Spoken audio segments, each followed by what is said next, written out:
The end of summer at beaches along Lake Michigan is fun and relaxing, and an example of nature's beauty. That's what it's supposed to be like here in Gulfport, Mississippi this time of year. But instead, nature's wrath has turned sun and sand into misery and heartache. Yeah, it's tough. Cheryl and Annette Skinner live in the midst of this destruction. Now they spend their days gathering what they can to survive. One day you have everything you need or want, next morning you don't have nothing.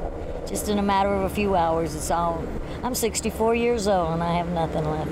My home, nothing. The video of the Mississippi Gulf Coast from the air and ground is some indication of just how devastating Katrina has been.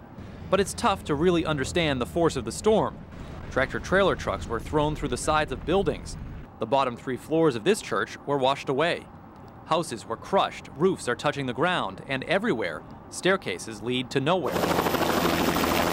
On the beach, a member of the Coast Guard from Grand Rapids who is working on security and the relief effort describes what he's seen. These people have really nothing left. The place that they work, the place that they shop, the bank that holds their money, the roads that they drive on. If you've been down the coast there, the bridges are gone, and it's very humbling. It's tough to feel anything but humility in the wake of complete destruction. Humans built homes and churches, hotels and casinos, all annihilated instantly by nature. Hundreds of thousands of people throughout the country have donated, and thousands of people in West Michigan, and wonder why there's such a need. Well, when you lose everything, this was someone's house, as well as what I'm standing on right now, all that's left is stairs.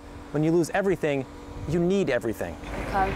Facing the prospect of starting over from scratch is not an easy thing. It creates hopelessness and defiance at the same time. What's this been like?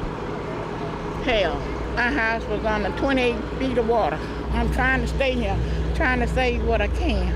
The storm has also forced its victims to reflect on their lives and experience the outpouring of love from around the country. But I think it's a way of God showing people to slow down and to reunite and come together instead of everybody fighting against each other, and this is a good way of showing it. Cheryl and Annette are just happy to be together. After Katrina destroyed their houses and cars, they couldn't communicate for a week. Cheryl was on the Red Cross's missing persons list. She wondered if she'd ever see her mom again. I didn't know she was dead or alive, but when we seen each other, that was one of my families. We're all back together. That's what means most to me than anything in the world. Can't get enough hugs from her, huh? Yeah, you got that right. You got that right. The tragedy is massive, but the small feats of human triumph in the face of that tragedy cannot be ignored. Let's race.